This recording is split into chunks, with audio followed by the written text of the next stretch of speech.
my fellow comic book collectors. It's Alan, the comic collector geek. I've been, yeah. Welcome to the show.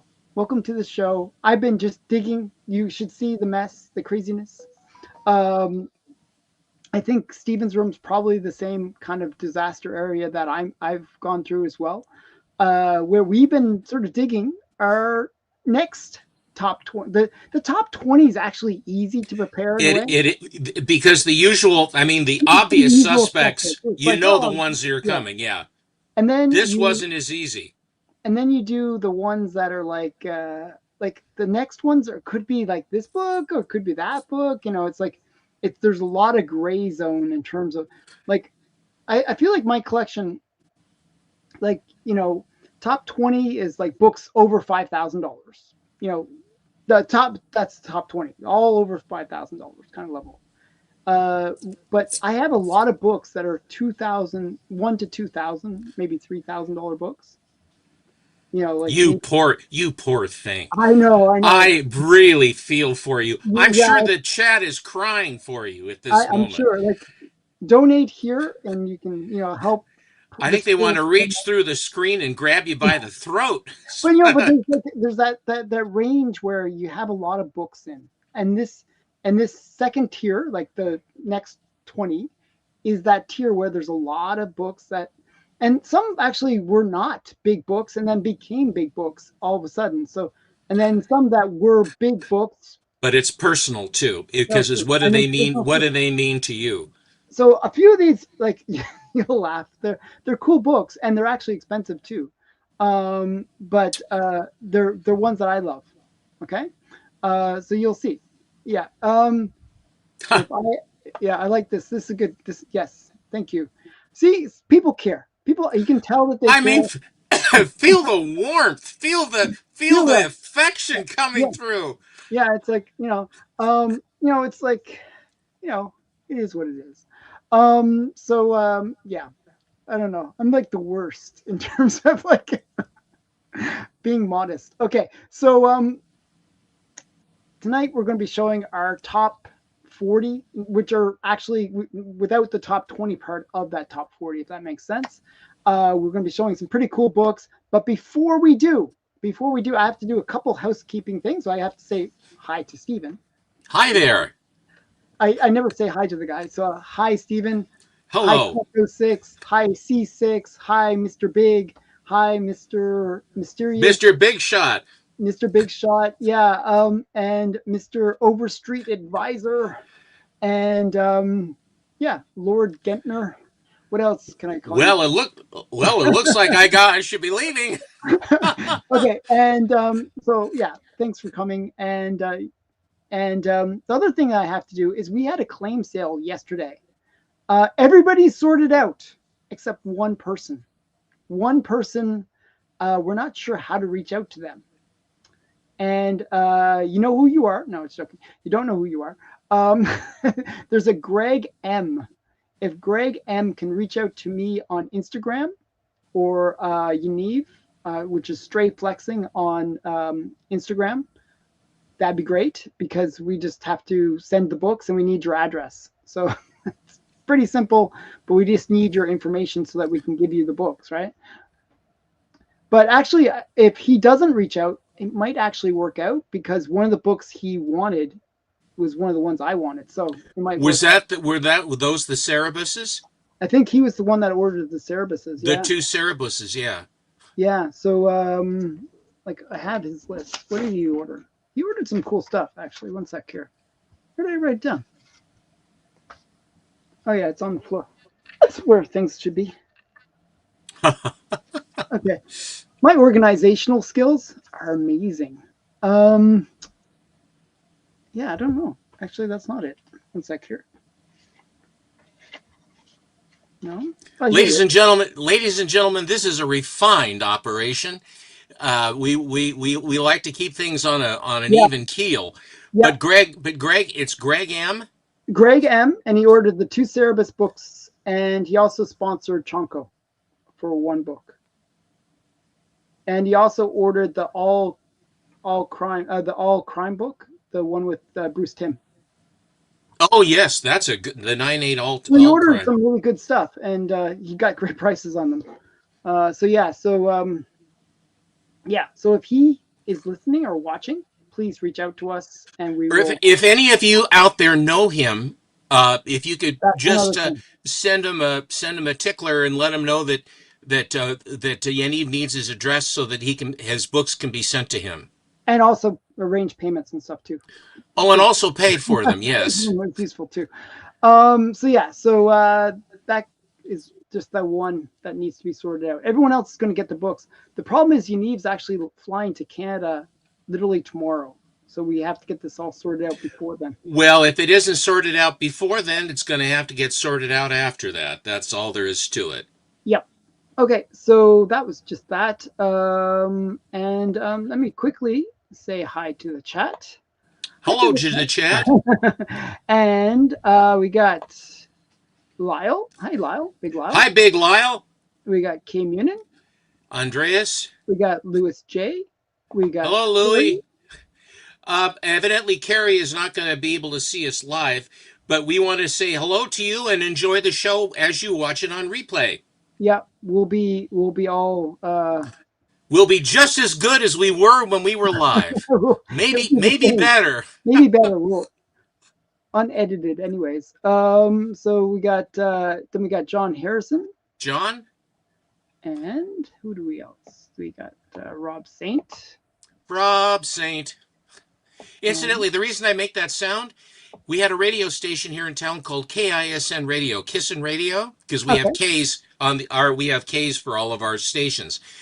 And one of the guys that was one of the Kissin' Good Guys, they called them, looking was good. Dick Saint. Ah, And so each guy had a little, a tiny little jingle. jingle that went with it. So whenever it was like, and with us tonight is Dick Saint. So whenever I hear Rob Saint, that's from 1962. That one came from. So Wow. yeah, really, Feel special, I Rob. can't remember what I did yesterday, but I can remember Remember that little 1962. Get ready that for it, you silly guys. little jingle. Okay. Get ready for it. Okay, and we got Chonko. Hi, Chonko. Get on with the show. Hey, you had really good taste last night. You have very good taste, and I congratulations on what you got. I had one eye ready to go on that one that you got. So very good stuff. Yeah. Oh yeah, he picked up the slam bang. That was cool. That was a good Hello, hit. Revolver. Hi, Revolver. And who else do we have here? We have Bleeker. Hi, Bleeker. Hi, Bleak. And we have Michael. Only just Michael. Just Michael. Not to be confused with other Michaels. Yes. And then we got the Bats Cave, John. Hello, John. And got a fly buzzing in my face. Other than that, we got Phil. Hi, Phil. And then Brian. Brian. Nerdy Geek. Hello, Nerdy Geek. Have I seen Nerdy Geek before? I don't think so. That's a new one. That's a new one. Nerdy Geek, welcome aboard. It's a pleasure to see you. Nice. Thanks for coming. And then we got Diabetic Superman. Superman. JSS. Hello, John. And we got Red Matos. Red Matos. And who else do we have here? We have Mark Mueller. Mr. Mueller. Mm-hmm. And who else? Brian Wade. Wide again. Wide. I keep on saying Wade. I don't know. It's wide. It's wide. Mm-hmm. Wide with a Y. So, I had a classmate when I was in school that was Wade. So every time I see that, it's very similar. And it just reminds me of it. So, yeah. But, okay. And then we got Robbie Josephs. I think I already Robbie Josephs. And Lau is here as well. Hi, Lau. Hi, Lau. And Kenny Numbers. Kenny. And this is whoops. No, this one is a new one. Oh. Well, thank you for saying something. And thank you for watching us and welcome aboard. Hello Welcome there. aboard. And I think he's a coin collector because that's like one of those S variant. Yeah, I would say that's San Francisco is what I would say because I do collect coins, or I did collect coins for a while too. Yeah. And that was it. I made it through. We're Very done. good. Now we can close. Bye, guys. Bye. So, okay. So, I got a bunch of books to show, and you have a bunch of books to show. I'm going to let you go first, and I'll kind of follow your lead. Fair enough. Okay. And there might be some clattering and things falling Well, down. just you might turn We'll your move up turn to your that. microphone No, off. no, I can't do that. Okay. Let's check out. Okay. So yeah, let's start her up. I this we show these books and it seems at sometimes can seem kind of cavalier, where you're just sort of showing all these books and understand that this at least, and I know for Alan, this is the culmination, this is the pinnacle of all we've been able to collect and find that has been over all of these years. So everything that is here for me basically started in 1988. And so when you see these things didn't just sort of fall out of the trees. This was a lot my entire working career, and all that other stuff. And JSS, Mr. John, I realize it can seem to be a little bit gauche, which is the word you use, which is a very apt term, but it's not. In much of this, a lot of it's from the heart as well as the wallet. Head, I always say when it's the head, then it's a wise place to put it. Hi, JX. Is a wise place to put it, but also that you love it at the same time. And if you can do both of those things at the same time, where it's a book that you love that will also has a good shot at appreciating or holding its value, then it's just that much better. No one wants to buy a dry well. It can be very painful, as you know. I will lead off with. I'm going to lead off with a timely comic today. This book eluded me and was hard to find, and finding books of this particular character is quite difficult, surprisingly. And she was not around all that long, but was an outshoot of Timely trying to add more females into their superhero mix. And in this instance, it is the Sea Beauty Namora. This is Namora number one. It's a 6.0 white pager. This is from August of 1948, and the Submariner, who is really good. Inside this book is written. The story and art is by Bill Everett, who is the main man with the Submariner. It has Sid Shore's art, and the cover was created by the person that Stan Lee said was the best guy to draw faces that he knew that he had, the best guy. And his name was Ken Bald. This is a Ken Bald cover. So when you see something like this, Ken Bald also did Sun Girl. He did any number of things, lots of really good things. He had all manner, Cindy, and a lot of the good girl stuff that Marvel Timely morphed into Marvel, but that Timely was banking on post World War II. And they must have had 22 or 23 different titles for teen books. And I think that Stan did that because they were at least selling, and the popularity of teenage guys and girls having relationship problems because their market was aiming perhaps a little bit younger, because of Archie. And it's very apparent that Archie, with the Timely spin or Marvel spin on it. So, and just a word about Ken Bald. Ken Bald went into the service in World War II, and he went into the Marine Corps, and he enlisted. Or I can't remember if he was drafted or enlisted. I think he might have enlisted.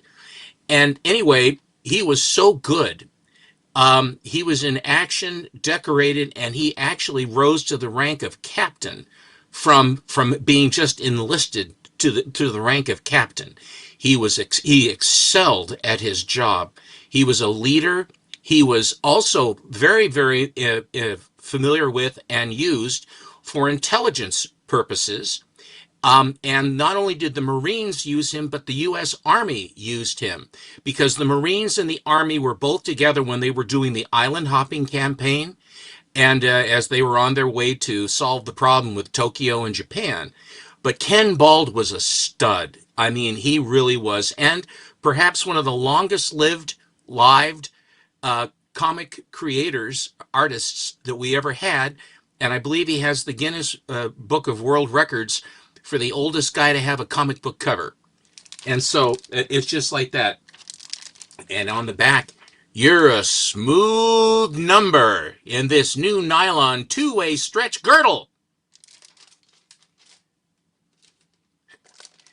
Another book that had eluded me, and this is a my comic shop story.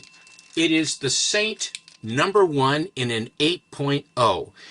An 8.0. This is a Jack Kamen cover, and The Saint was done by Avon. Um, it's an interesting thing that with The Saint, which was a character that was created by Leslie Charteris, um, and the Saint movies, that the first one was with Louis Hayward, did the first one, and then George Sanders did a lot of the ones that you will see. Wonderful shows, truly wonderful movies, B movies. Um, and Charteris didn't like it very much because especially he didn't like Roger Moore as the Saint because he said he never took the money because the Saint would take the money.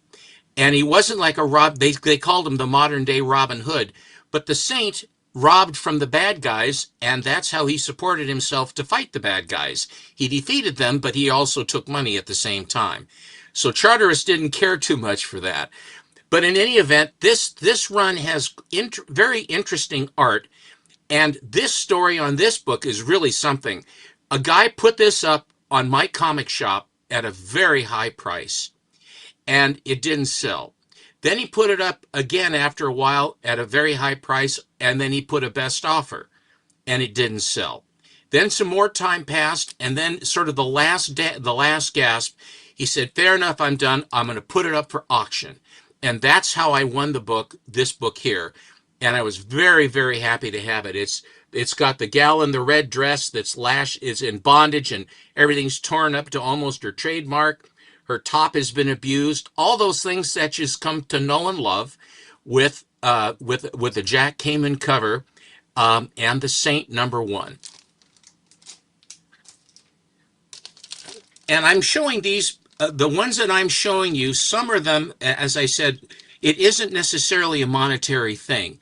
It is how difficult it was to get these, and they mean a lot. This one is a really great, it's the Saint #2, and it's got a great cover. Now, it's not, that was a Jack Kamen. I have talked to you before, and we were making jokes about it. I can't remember who was it that said, that if whenever he didn't know what the artist would be, that it would be Alan Ulmer. Well, this is an Alan Ulmer cover. Alan Ulmer did a lot of very nice covers. He did several for the Saint. This is one of them, one of the very best.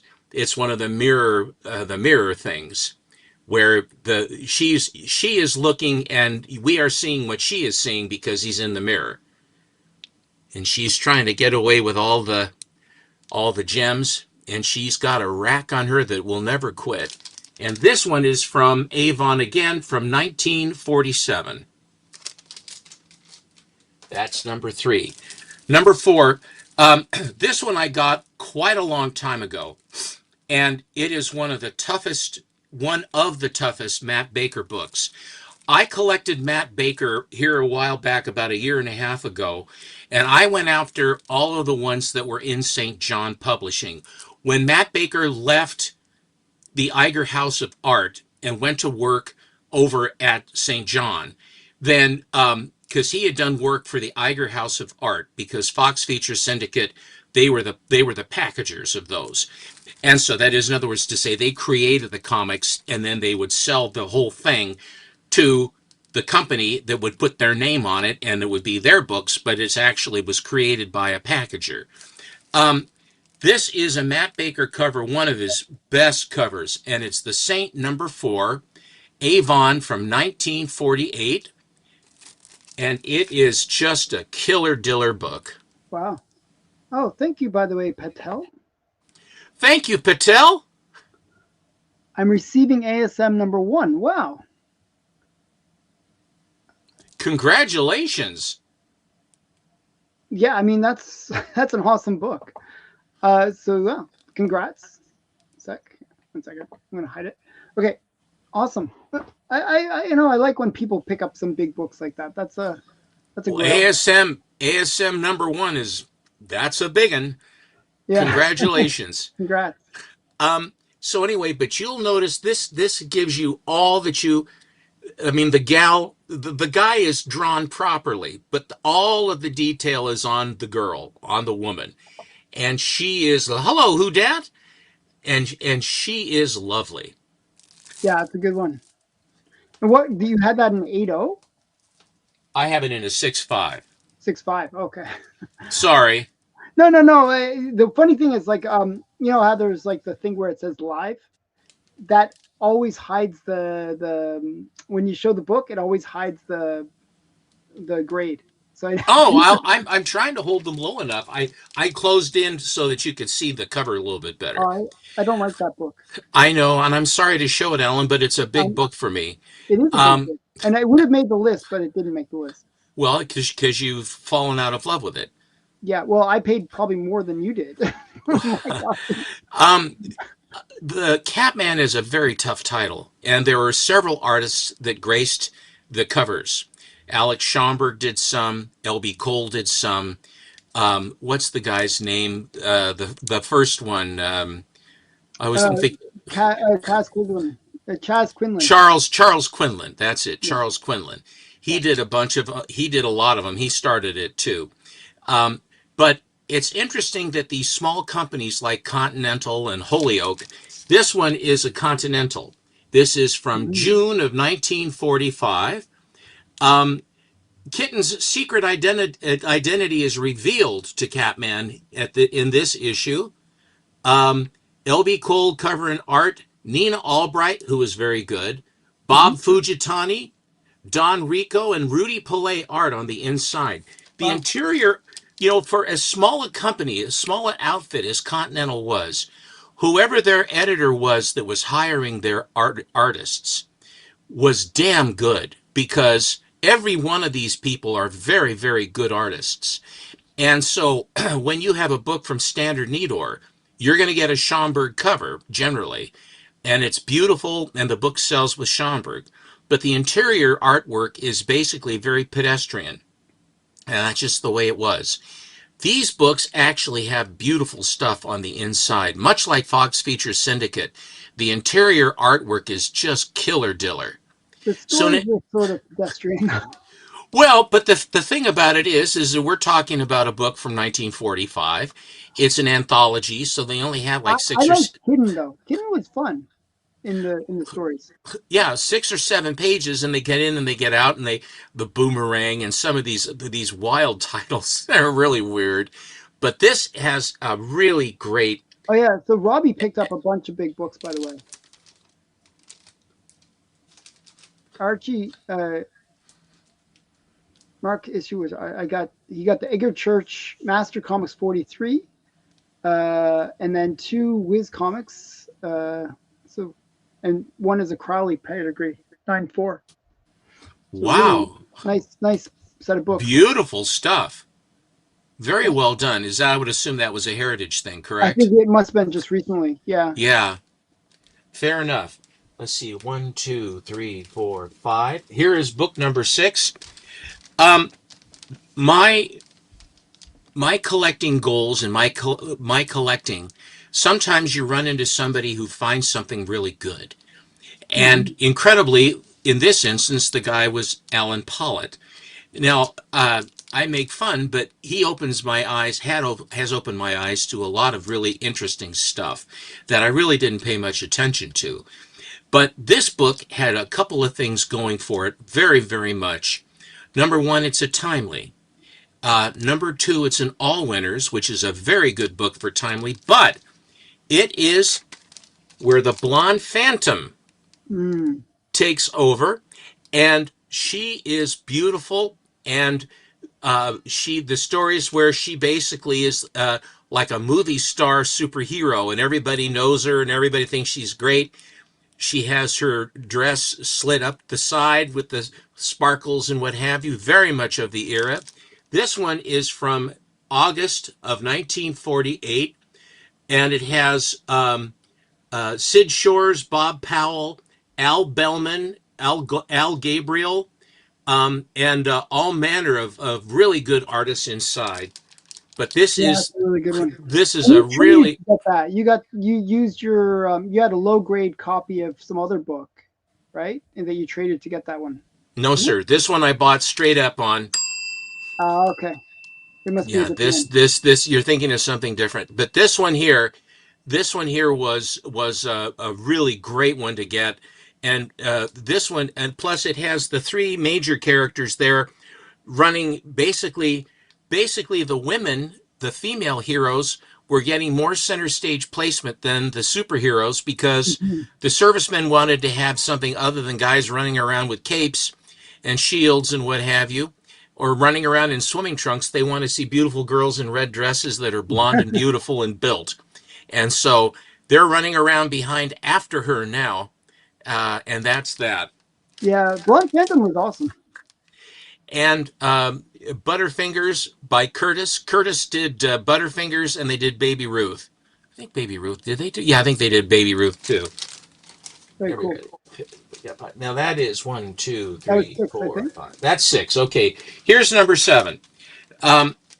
I will display this book quite a bit because I love this book, and I saw it a bunch of times before it finally was in a nice grade and a reasonable price. I saw a lot of lower grade ones that didn't look all that great, and they wanted the Earth, Moon, and the Stars for it. And so I finally got this. It is Witchcraft number 5, Oh, and nice. I think this Kelly Frias cover is one of the most beautiful things. I just love the textures and the green that is involved, all of the different colors that are on her. I mean, if you look how many different colors there are on her, Yeah, I know. reds and Really great. purples and greens and yellows and golds and all of that stuff. Yeah, it's an It's awesome book. just it's just an amazing cover. And this was by Avon also. This was December of 52 going into January of 53. It's a classic painted cover, and it is a painted cover by Hmm. Kelly Frias. Inside, we have really good art. Avon had good stuff. Everett Raymond Kinsler, Vince Alacia, and A.C. Hollingsworth. A.C. Hollingsworth did a lot of good stuff, a lot of good girl stuff, and others as well. A.C. Hollingsworth did some beautiful books. One sec here. Hi, Hello, Madeline. madam. I just interviewed you on Saturday. I So bet she. everyone should, I bet she remembers, Alan. yeah, and people should check out that interview. It's a good interview. Oh, yeah, it's JX was saying that's a Christmas cover because it's red and green. Very Green good. and red. Yeah. It's horror, and this woman is running through the valley of dead skulls and skeletons. Nothing bad could possibly happen, and she's I know. barefoot, and she's in a It's a party shortcut. dress. It was a It was a shortcut. great shortcut. It really Yeah. was. This one I've shown a few times, but it was a real feather in my cap to get this because uh, the characters of various companies, some resonate a little bit better than others, and this is one of those. This is from Fawcett Publications from the summer of 1941, and it's Bullet Man #1. And this is the first cover to have the sixth, because if you have primary colors, you have red, yellow, and blue. Then you Hmm. have black and you have white. And in this one, you have silver paint. And so this has 6 colors on the cover. And You Oh can yeah, see you really see it there. see how shiny that is. Their sashes, the bottoms of their shoes, their helmets, the V of their collars, and their helmets and the trade dress are all this silver paint. Another It, book that makes me sad because I have no idea where my copy is. but you know you have one. And It's one in of the there. things, and this one is from the summer of 1941. World War II was definitely was ongoing. We as yet had not reached December 7th, but we were involved already with Lend Mhm. Lease and a lot of other things. We chopped the Japanese off of raw material, and we were helping England to try to withstand because by 1941 the Battle of Britain was already over because that was in 1940 for those months where the Luftwaffe Would was defeated. would you say that that's the first gimmick cover, just because it's got a gimmick to it? You know, like. I would say it's a gimmick, but it's a gimmick is sort of a cheesy term for what it is. I would say it's very inspired, Hmm. and this was drawn by Charles Sultan, and both he and Mac Rayboy did a great job with Bullet Man and Captain Marvel Jr. and everybody all that stuff. Next. And there we go. Yeah. I have two more for my first 10. Okay. On two auctions ago from Yaniv, I got a chance to buy a book that I had no intention and wasn't looking for, and there it was, and I was sucked into it, and I'm very happy. It is Superman number 13, and this is from September, October of 1942, and it is Superman number 13. A Oh yeah, great that's patriotic perfect. cover, very, very great patriotic cover. And I will tell you that, again, my mantra is buy the book, not the label, because this book presents beautifully. Edges look nice, the color strike is nice, the back cover is very nice. I don't know how they arrived at this grade. I have no idea, but it's just really a beautiful book. Obviously, World War II, and the airplanes that are here, the aircraft is the P-39 Airacobra. Now, the Airacobra was early in the war. The motor was set behind the pilot's seat and had a drive shaft that went up to the nose where the propeller was. It was by Bell Aircraft did this, Bell. Hmm. And they didn't perform well at all. They just didn't. And they were touted and touted and touted at the beginning of the war. This is what we had in the P-40s, is what we had. Brewster, Buffalo. I mean, they really were not very good aircraft. They were not compared to the competition, either with Japan or with Germany. And as a result, the technology, because the crucible of war, it's the mother of invention. Because if you don't figure out how to make it better and protect your Oh, soldiers, it's all over for you. So all of the technology and a lot of engineering and everything else that changed. I mean, the smartest guys that could pull it off and bring the aircraft and produce them in numbers enough to do it. This was one of those things. And so we had a bunch of these P-39s. Well, because they didn't perform well at altitude, the Russians took them because we were helping. At that point, Russia had gone back over to our side because Hitler said, I don't want to have Russia on my side. And then he invaded Russia. And so Stalin then joined us, the enemy of my enemy is my friend or whatever. And we gave a lot of the P-39s to them. And what this ship had, what this airplane had, it had a 37 millimeter cannon that went right through the propeller, which is better than having it on the wings because the wings then the rounds have to go out and meet somewhere out there like 100 yards or whatever, 150 yards, whatever the guns would be adjusted to. But with a cannon and having its center line, what you point at is what you hit.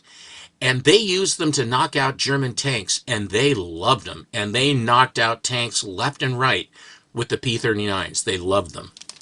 And the last book of wait. my I thought this was a good comment, by the way, just quickly. I owe Alan a huge thank you. He told me about Golden Age of Comics series of art books.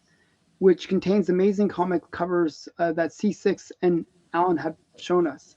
Yeah, those books are really great. Actually, there's Babes in Bondage. There's like a bunch of these big books that have like just the covers, and we're actually showing a lot of them tonight. Strangely enough, like all these really great covers.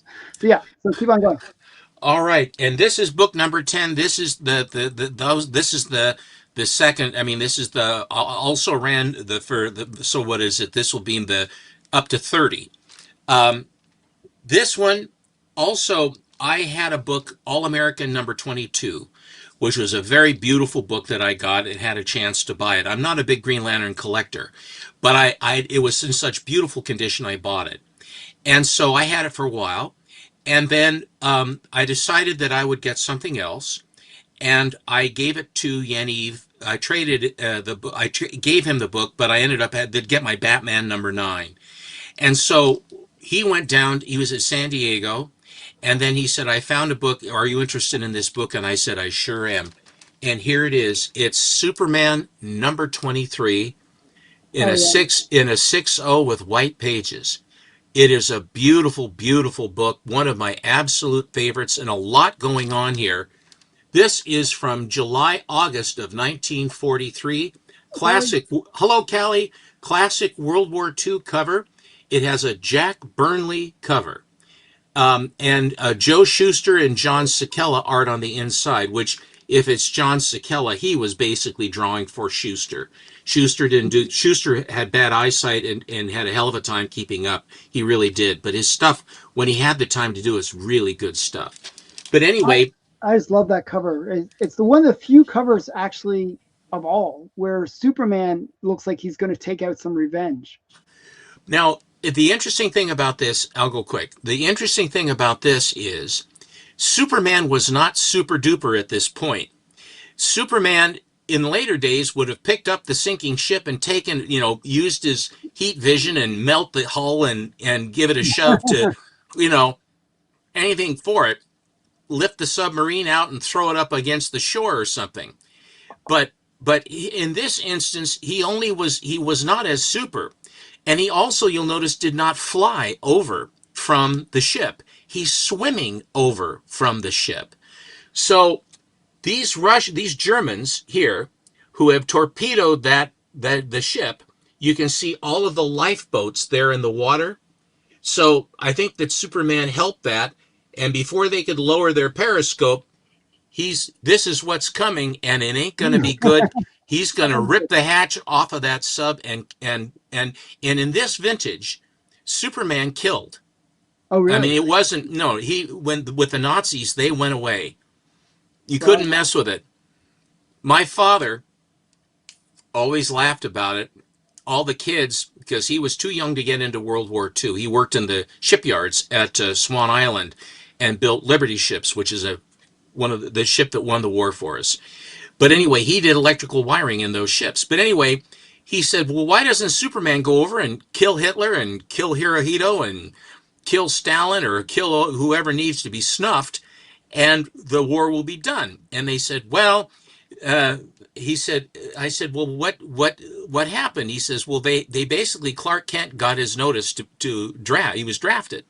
So he went in to had his physical. And it wasn't a fact that the needles would break on his skin because sometimes the needles, at this point, needles could penetrate his skin if it was a proper needle or whatever it was. He could actually get a shot. But what happened was when he did the eye chart, he mistakenly used his x-ray vision and looked through the wall and read the chart in the room next door, which was different. So they 4F'd him because of bad vision. And Hmm. I said, Dad, you've got to be kidding me. He says, no, that's what they did. He says, all of us kids, we laughed at him. He says, yeah, that's why Superman didn't go fight in the war. Well, anyway, but it was it's fun stuff like that, and it was nice that my dad, he had Superman 17. That was one of the books that I showed last time. 17 was one that he had that survived. He had World's Finest too. But he collected, and there were very few survivors, unfortunately. But my affection for Superman in this vintage couldn't be higher because it was something that my dad would have had or read. And so, but this one, is just it's just one of my absolute favorite Superman covers. And the color strike on this, again, Mystery NE found it for me, and so we made the deal. He sold my book, and he bought this, and he even had some money left over. And I got another book from him from the auction last time too. So Yes, good stuff. those are my first 10. Okay. Well, I gotta see how I can do with with my next one. So I did find four more books. There's still one that I really wanted to show, but I can't find it. I'm sort of sad. It's somewhere. It's in here somewhere. Well, in my next 10, maybe you can find it. Yeah, I found some other ones that are as good that to replace it. So we'll go with what I brought. So so there is one book I was going to show one of my LB Cole favorite horror covers, which is Startling Terror Tales, the one with the giant spider. Couldn't find it, but I replaced it with another book that probably should be on the list anyways. Um, and this one is very significant to me and to Canada. So this is my coverless copy of Triumph Adventure Comics #1, and this is the very first appearance of Nelvana of the Northern Lights. She is such an an important character for Canada because during the war, we had to protect our local economy, so we had what's called the Wars Measure Act, and basically it prevented imports from the U.S. in order to kind of bolster the Canadian, Well, local. to keep all of your money in Canada is Yeah, what keep the it. money in Canada. And also we had the paper drive as well. So what ended up happening was comics were one of those prohibited things from being imported into Canada from the US. And we created our own comic book industry, which there was like Anglo American, Maple Leaf, Superior Comics, Bell Feature, and they basically produced comics in Canada, but they produced them with very low quality paper because paper was scarce at that time. It was mainly being used for the war drive. So this one is a coverless copy, but it's incredibly hard to find. There's only, I think, four known copies of it to exist, but it featured the first appearance of Nirvana. And Nirvana is the character that, she was even featured on a Canadian stamp because she is the first female Canadian created character. And she actually predates Wonder Woman, and she had these superpowers that she got as being sort of a goddess like character, very similar to super Wonder Woman in that respect. They have the sort of connection to deities, and just a very cool character. So this is her first appearance, a coverless copy, but yeah, someday I'll get a repro cover for it. So but yeah, so that's my first book. uh, And just to show that I'm not all low grade comics, I'm going to show you one of my favorite funny books, and it's literally called Funny Stuff. And I love this book. This is Funny Stuff #1. It is actually the first appearance of the Three Mouseketeers, and this is actually the highest graded copy on the census. I think the next highest grade is like a 8.5 or something like that. It's like quite significantly lower. This is a Carson City copy, I believe. Yeah, Carson City. I'm not really familiar with that pedigree. Are you, Stephen? The Carson City? Yes, the Carson City, it was one of the ones that came out, the pedigrees that kind of came left and right after the Mile High was found. So, Okay. in any time there was an original owner collection that was founded, if it was of sufficient magnitude, then Mhm. you'd get that. The San Francisco, the Pennsylvania. I Yeah, mean, and those they're are all very named after the cities where they were found. Bethlehem. There are quite a few. I mean, there's a plethora of them now. And probably you're wondering, why is this book so important to me? Well, I'm a real big fan, and I kind of went down a rabbit hole of trying to collect all the super pets. So Streaky the cat, Crypto the dog, uh, Ace the bat hound. Well, this has the terrific the Flash's pet, super pet, which is a turtle. and it basically is this turtle with super speed.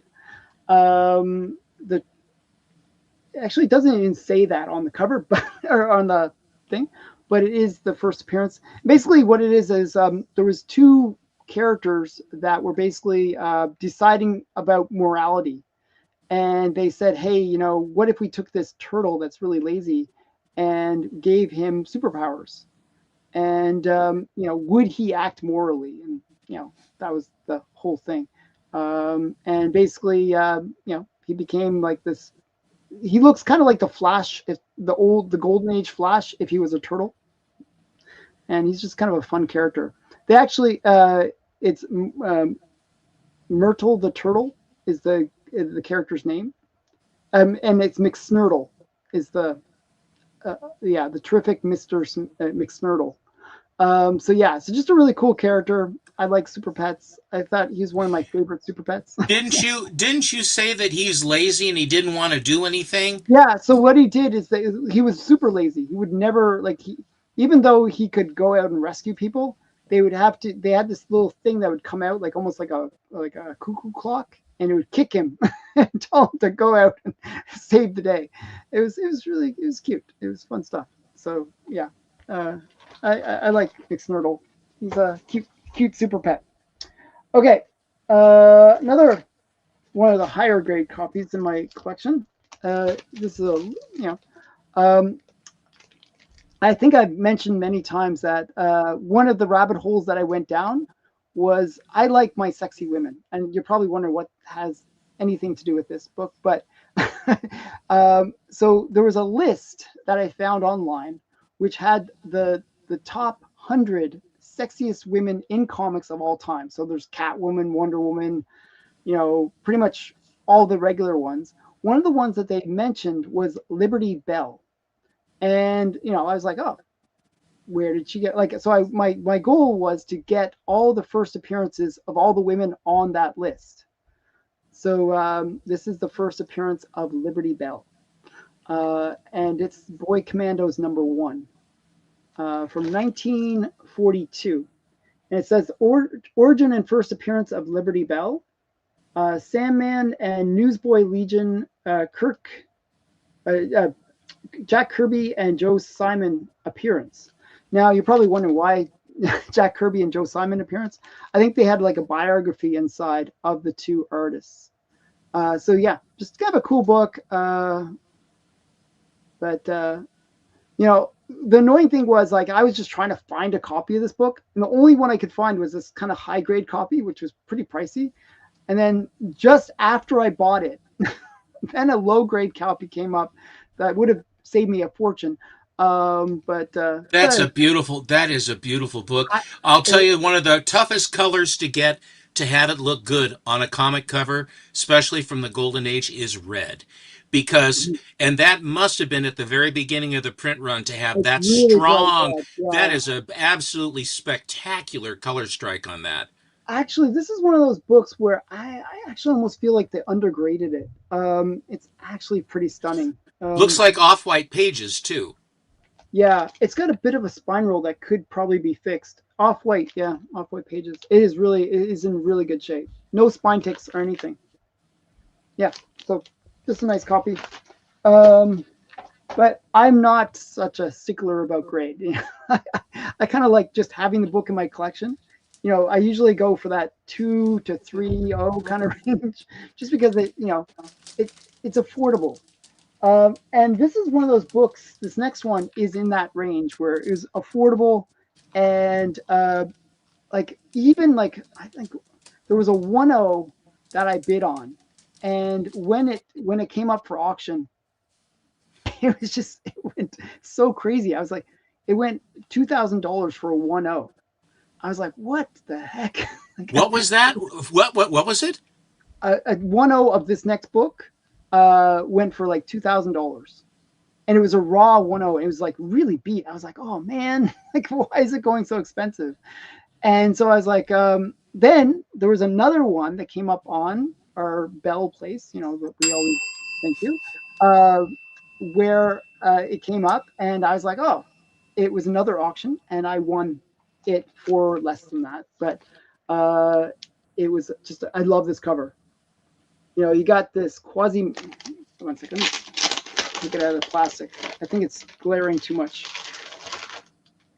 You got this quasi, you know, hunchback guy, Quasimodo guy. You got Daredevil back there throwing his boomerang. You got all these people in cages. And the Quasimodo guy is torturing the girl by tickling her feet. See the little feather? And he's like drooling on her and stuff like that. It's just, That is such a tough book. it is incredibly hard to find. It's just such a cool book. Like, so crazy cover. Like, you know, what are they thinking kind of thing. Um, yeah, this is a big one that I was super excited to get because it just, I always love this cover because it's just so weird. I just love these weird, and you know, girl in the red dress as well. You know, you got the standard bondage cover. So yeah, I just love that one. I'm So sorry, who did? I'm sorry, who did the? Is that a Biro cover? yeah, it's a Biro cover, Charles Yeah, Biro. Charles Biro. Okay. Yeah, sorry, I should have said that. But yeah, just a I great book. apologize. What year is that? It's 1942.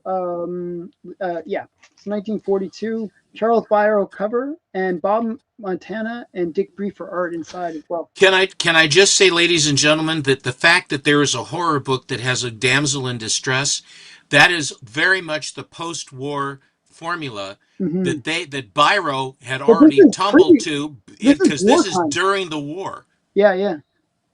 Biro was way ahead of his time.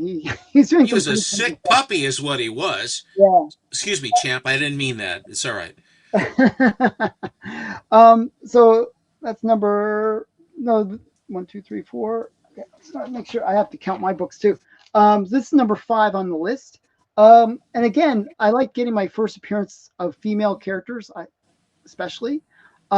One of the characters, not necessarily one of the more sexy characters, but this character is actually kind of important if you're a Wonder Woman collector. Wonder Woman's sidekick is Etta Candy, and she's kind of like this genius, kind of pudgy character, but she plays a major role in the Golden Age. And she actually was in the first Wonder Woman movie. She was played by the comedian girl, kind of short and pudgy. Um, And they played her correctly, that she wasn't a ditz, that she was very, very capable. And very Etta Candy was incredibly capable. very smart, and you know, like a scientist, very smart woman. So in the comics, and this is the first appearance of Etta Candy. Really hard book to find as well. You know, this one is like just a crazy hard book to get. This is Sensation Comics number 2. It's H.G. Peter cover, and it's the first appearance of Etta Candy, and it's the second appearance of Wildcat and Black Pirate. And that is an all-American Yeah, character group. And yeah. what year again was that, Alan? This should be 1942. Yeah, 1942. You will note that Wonder Woman at this point, and at the very beginning of her existence, has on what look like culottes on, where her dress is sort of like it's a it's a beautiful cover and drawn beautifully. And Yeah, she has and the other thing is her boots will change later on, but yeah. you'll A notice little. that how Yeah, stylized they are. It's all red, white, and blue, but mhm, she has this where they come up and then they have these sort of hooks that come out to the front, yeah, and they're very stylized boots, high heel boots. yeah. The other thing that is interesting about this book in particular, it really reminds me of All American 16, where he's on the girders, where it's like the Green Lantern, Yes. and he's on the girders. It kind of reminds me of that. I don't know why they're always like fighting in these precarious places, but yeah, um, yeah. So that's my sensation. Okay. This next book is one of the ones that I consider to be one of the most important Golden Age books of all time. Actually, I would consider this the book to be the book that killed the Golden Age. And my copy is not the highest grade or anything, but it is really important to me.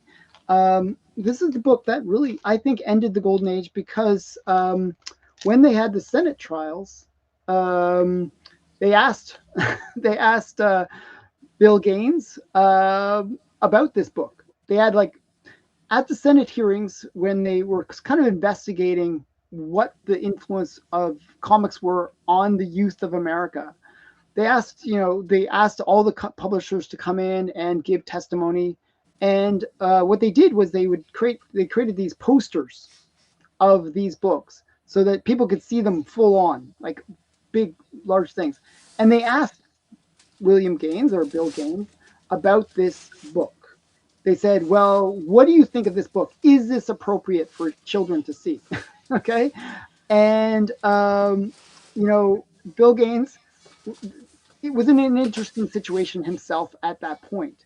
He was going through. He was a very portly man, bit of heavy set, He and was enormous. I was trying to say it in a nice way. Okay. So, and they didn't have like, Ozempic or whatever back then. And so he was on a diet and he was really just cutting his calories. And he was sitting at the court for a while and he was hungry. He was irritable. He was not himself. Low And they blood asked sugar, yeah. low blood sugar and they asked him about this book. And he sort of gave like a very like it's not Cavalier. it's not that bad of a book. It's not there's nothing wrong with it. We took things the girl's head. You can't see that it's a decapitated head. And there's no blood on the axe. It's this black goo. What is that? It's nothing bad. And then you don't see that the body's like has its head removed. So he kind of downplayed the cover and it broke the headlines the next day. It's the main story about how this callous man basically, was selling this kind of horrible stuff to young children, impressionable children that are, being corrupted by this basically like this horrible stuff.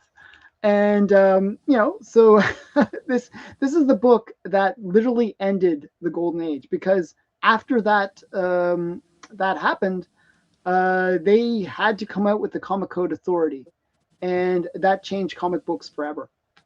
So, very big book in my collection. So that's Crime Suspense Stories number 22, and it's a Johnny Craig cover. Okay, I'm going to tell you guys a secret, and I just capitalized on the secret yesterday, just so you know. Heritage Auctions has what it's called prime auctions, okay? And prime auctions are their biggest auctions. Like they'll bring out like Superman 1, Action Comics 1, they'll bring out their biggest books. And people will go to those auctions and spend big money. And then, it's kind of a big thing. Everyone's focused on that. However, they still have what's called their weekly auctions where they'll show other big books and that when they do that, those weekly auctions usually have really low sales. Like the price points that the books sell for are way down. Like if you're ever going to sell your books, do not sell the same week as a prime auction because you're not going to get your money out of it. And so what happened was, Heritage had one of these big auctions, and I, like I bid on one of the weekly auctions, and I won everything I bid on. I put lowball bids in. I didn't think I was going to win any of them, but I thought, oh, maybe if I win one, it might be cool. I won a Fantastic Four #1, Spider-Man #1, Amazing Spider-Man #1, and this book, this Golden Age book. Chonko is saying right here, he says, "Hey, Greg, Alan was just asking for your info for Yaniv. Oh, wait, was Greg here? What handle does Greg have, Chonko? Right here. Right there, okay. So Greg, I need you to contact me on Instagram if you can, please. Really important. we're trying to get your books to you and sort that out. So please contact me. It's just Comic Collector Geek on Instagram, or you can email me at comiccollectorgeek@gmail. So please reach out to me, or reach out to Yaniv straight flexing on Instagram. Okay, so this is the book that I won. It's a really high grade, actually. So I normally, as I said, I don't normally go for such high grades, but I just put a lowball bid, and I was like, oh, nobody's, it's not going any further. I just won this. I won like $20,000 worth of books. I was like panicking. I was like, oh my goodness, how am I going to pay for all these books? But yeah, so yeah, so this was Batman 49. It's the first appearance of a couple cool characters. We got Vicky Vale, who is Batman's love interest, and we also have the first appearance of the Mad Hatter. And the other cool thing about this book is it's a classic Joker cover with this him being like the Swami kind of genie guy. Just a really cool book. And this is the cover is done by um, oh my goodness, wow, my eyesight. Bob King. Bob King cover. So probably Jerry Robinson and Bill Finger story, Bob King cover. So yeah, so that's that one. And then one sec. Oh my goodness, I'm babbling more than I normally do. Okay, we got that would be 7. Got 3 more to show. I want to show them a little quicker. Okay. Hi, Carl. Okay. And we got, hi, Brian. And we got Rad here too. Hi, guys. Okay. This next book is one that I found through. So Yaniv had this book, by the way, this next one, and he wouldn't sell me his copy. I was trying to like work out a deal where I could pay for it for the next 20 years, and he wouldn't go for it. I don't know why, but I saw this book on his wall, and it was like he had actually a nice copy of it, um, and I really wanted it because it's such a cool cover. Um, and But he did help me find somebody that has this book. So he didn't sell me his copy, but he found me a pretty cool copy. So this is Daredevil Battles Hitler. I just think this is such a cool cover. I'm a big fan of Monty Python. And Monty Python, if you ever watched the Flying Circus, Monty Python Flying Circus, they always have like the intro where you see like these kind of like kind of faces like this where they do the little mouth movements and just sort of fun stuff. Well, this is what this reminds me of, and I just think it's such a crazy Hitler cover. You got Daredevil Battles Hitler. You got the claw on it as well, and you got Hitler throwing his Daredevil throwing his boomerang at Hitler and stuff. It's just a cool one. And you got the other characters shooting little planes at them and stuff. I don't know. I always thought this was really cool. So wait, pastel paint. You're being really nice tonight. Why do you feel more collectors do not appreciate the use of comics that led to low grades? I feel a lot of people apologize for low grades, but I find it silly. Books meant to be read, they look worse after 60 years. Yeah, we would look worse after 60 years. Yeah, I personally, I'm not a big grade like snob. I actually just want to have the cool books in my collection. Stephen, is more of a grade snob than I am, but he buys based. He's trying to buy books based on the aesthetics. He wants to find ones with good colors, good presentation, and I can understand that. I actually appreciate it, and because of Stephen, actually, I kind of opened my eyes to the higher grades books. And I think I've opened his eyes to the lower grade books, which is we're kind of evening each other out in a weird way. So yeah, so I can understand both sides of it. Some people want to have more of a curated collection, a smaller collection, and if you're going to have a small collection, go for the best books in that collection, like with the highest grade copies, I would say. But I'm one of those people that there's too many books that I want to get, and the only way I can afford it is to buy books that are a little bit lower grade, maybe a little rough around the edges, but I just have the book in my collection. That just makes me excited. And that's the way it is with this one. Even though it's a 1/8, it presents well, you It know. looks it for all of the different for all of the different things that could be wrong with a book to get you a grade of a 1.8. The things that are wrong do not affect that cover at all. It presents beautifully, and Yeah. the colors are good. I mean, for a 1.8, I've seen twos and threes that look absolutely Worse. horrific. Yeah. So I'm super happy with this book. Actually, I love this one. I'm actually surprised that this one is 1/8. I think it's more just the back actually has got some issues. If you look along the spine there, it's got a little bit of issues along the spine, but beautiful book. I love this one. Okay, just a cool book. Okay, we got two more to show, and then I'm going to let you show some stuff too. We're going to be going long tonight. This is going to be a long episode, guys. This is another one. I was looking for this book. I love Sun Girl. I love Ken Bald's art. I was a big fan of his Nomura that he did. But Sun Girl is such a cool character as well. And this is Sun Girl #1, her first appearance. And it's actually a signed copy by Ken Bald. I think that just kind of like makes it like the cherry on top kind of thing. For me, this is just such a great book. Um, you know, yeah, as I said, I was trying to collect my top 100 sexiest girls in comics, and Sun Girl made the list.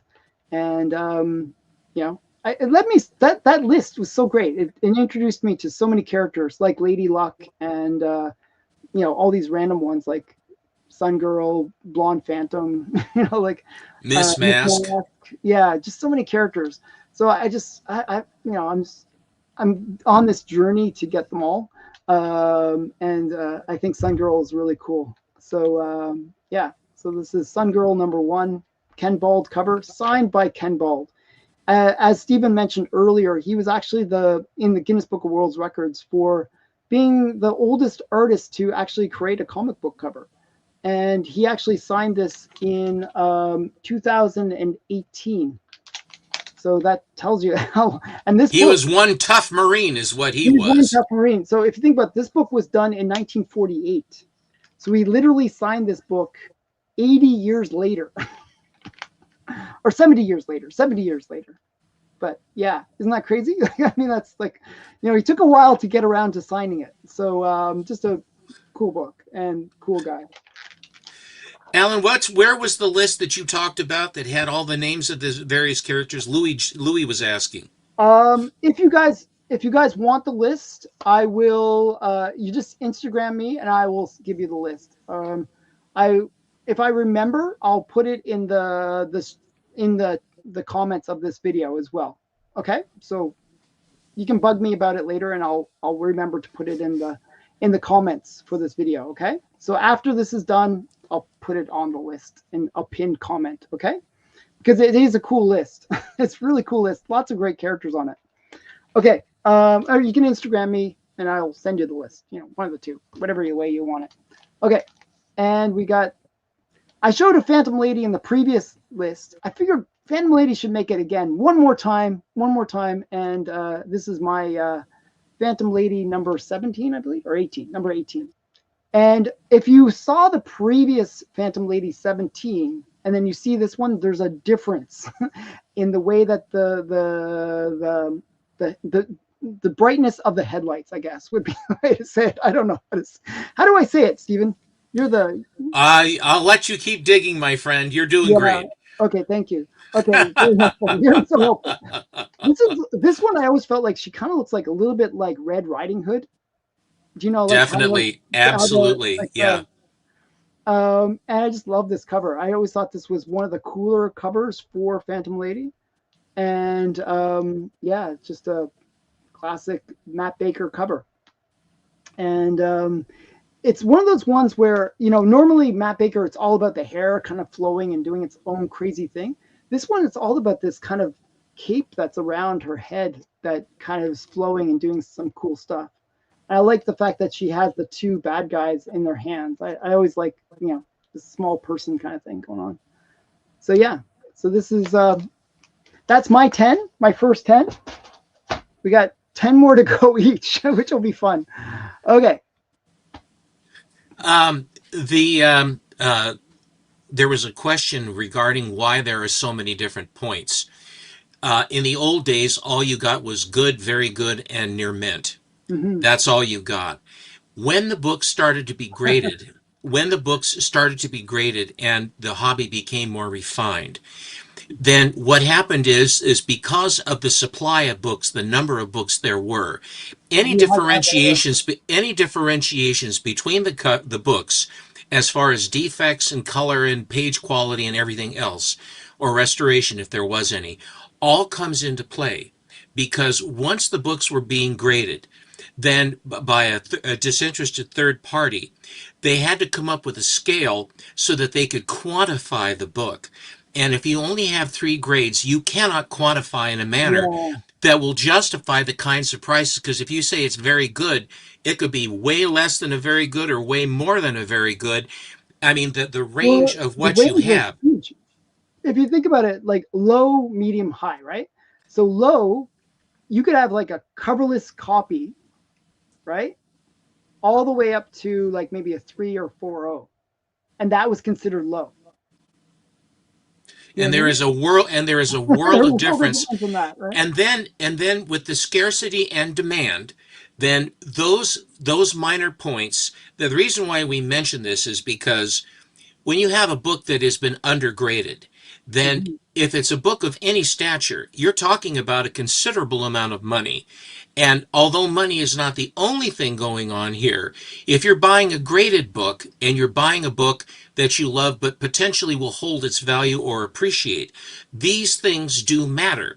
And also, some of the market that we have is now from investors who, instead of buying buildings or real estate or Hmm.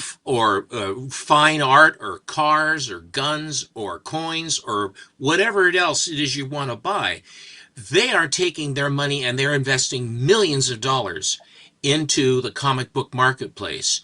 And that's what I agree. happens when that's what happens to that's what happens when the market becomes quantified. And it also makes it so that not when they're commodified anywhere in the world, if you're buying a slab book, generally you've got a good idea that's the grade you're going to get. But Hmm. obviously you have to look like a book that can be very faded. That's Alan mentioned touched on this. You can have a book that is structurally a 4.0, but I could get a 2.5 or a 3 that has a Hmm. beautiful color strike. I'm going to go with the 2.53 because if Yeah, you have a 4, it says, yeah, it's a 4.0, but it looks awful. yeah, yeah. So it's just these are the that's my own personal feeling on that, and We that's shouldn't why. lemon tree too much, by the way. Just What saying. is that? We shouldn't lemon tree too much. We still have another 20 books to go through. All right. One of my favorite World War II, or my favorite artist of the Golden Age is Alex Schomburg. Okay, And great. and Great. after World War II, in 46, 47, he started to use his airbrush. And there are various airbrush covers that he has are of the best that he ever did. Now, he did a lot of pen and ink that are amazing, amazing covers. But the airbrush, he was the king of the airbrush. He was really good at it. When he and his brothers had the advertising agency that they had in New York, and they would do these pieces. Alex was absolutely amazing with the airbrush. Another Alan. Oh, wow. Oh, geez. You're being really generous tonight, Patel. That's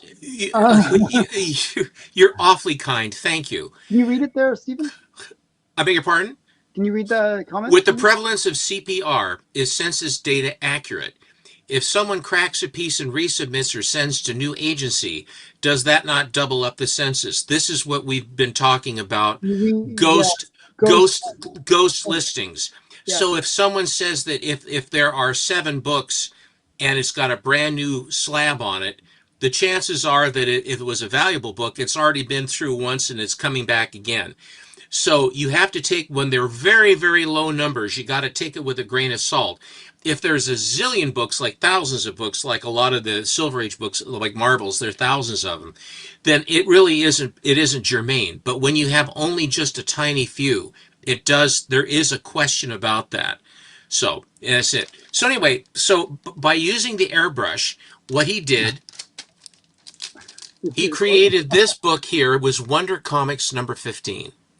And I showed Startling Comics 49 last week, or the last time we did our big books, because that is his best airbrush cover and the best robot cover. I mean, it's got everything It's going for it. everything. Yeah. This is just it makes he can make stuff look like metal. I mean, if you look at the knobs on the Hmm. microscope, how is able to shade this. I mean, the thing that he is he is the master of the airbrush. So this is one of my favorites. I love green covers anyway. And so that's this. And I, this I is I love all the little knobs and little things. It's functional. Like everything works on that. and that is the other thing with Schomburg.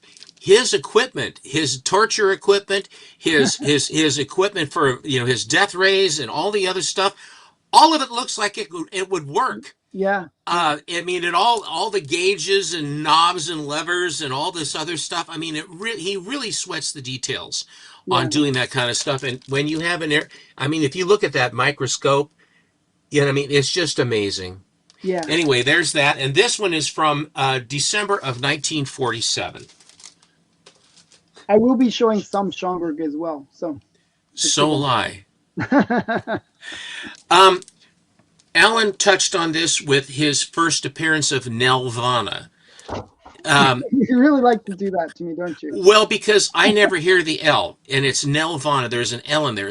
I always hear Nirvana, and Nelvana. It's I always say Nell. Nelvana. I always say Nell. Okay. Yeah, right. So, anyway, recently, on another one of the Ann Eves auctions, I had an opportunity to buy a book that looks very, very similar to my Superman 17. And it is the Canadian White Oh Whiz yeah. Comics.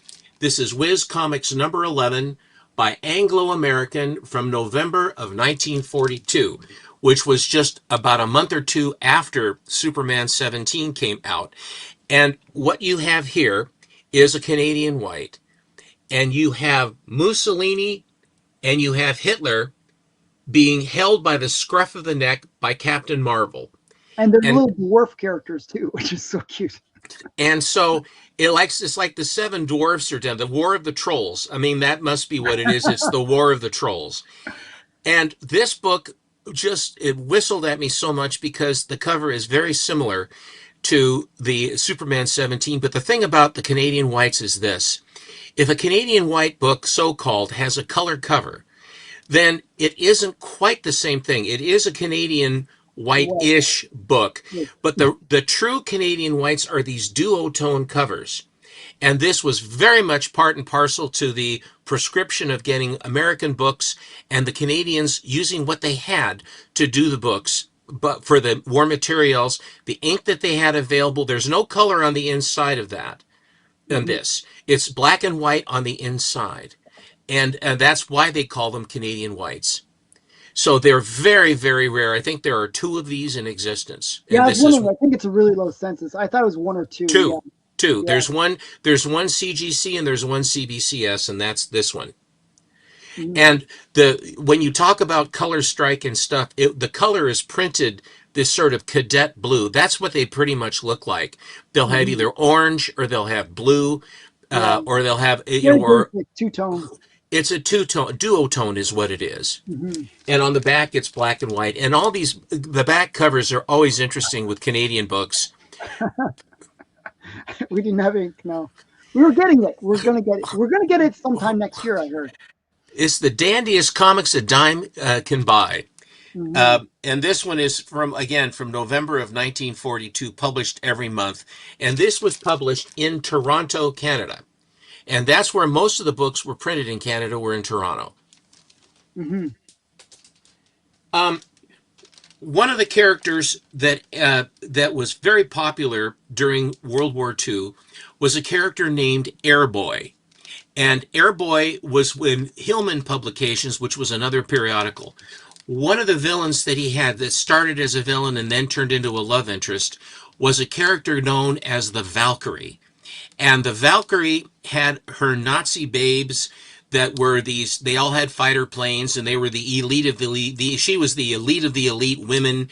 They were basically had no shame. They had no conscience. They were Nazis, but they loved each other.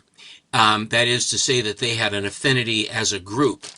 Well, anyway, this is the first appearance of the Valkyrie, and this is a remarkably difficult book to find. And because Hillman was not known as the most super popular of the publishers, but you'll notice that Airboy is down here and he's pretty messed up. They show her here holding a pistol. What she did was when she caught him, she basically lashed him up and then she took a whip and she opened his back up. Yeah, it was She brutal. absolutely flayed his back open. Hmm. It's brutal. And she's a But good guy. and so she's and they're trying to figure out how and in what way his amazing aircraft called Birdie works. Birdie has wings that can go up and down and sideways and has claws you can pick stuff up. I mean, it's Birdie is almost a sentient being as an aircraft that Yeah, is sort of linked to Airboy, and that's part of his shtick. Anyway, but this Valkyrie is and then what happened was the head guy was the girls in her unit were upset because Airboy was so brave, and they basically spirited him away and to hit him so that he wouldn't be killed. And then they found him out again. Valkyrie found him again, and then she said, "Well." She said, "I've got you now. You got to tell me everything." And he says, "We shouldn't do this. It's bad. We can't." And then the Nazi said, "I'm going to execute all of your squadron because they helped him." And at that point, she said, no, she realized that the Nazis were going to kill all of her friends, her closest friends, and she turned. And then she rescued Airboy, and then she became a force for good with the gals, who were very good flyers, and they shot the hell out of the Germans in the air. But that's the story of Valkyrie, and she's a great character, very great. sexy. Dave Stevens did a cover with her, and He, there's quite a few. he did a homage to that cover right there. Yeah. Yeah. Um, this one I got because again, there are certain books that show up that are just exemplars. This is Underworld Crime #7 from Fawcett Publications. Oh no. This is my birthday book. It's from September of 1953, and that's when I came from. And it is this beautiful color strike of I don't know why I'm having difficulty going the right direction. So that was on my list too. So it's that good of a book. It is. It's right up. It butts right up next to the top 10. It really so does. I won't show that in my top 10. Okay, and so what you have here, look at the skin tones on the gal.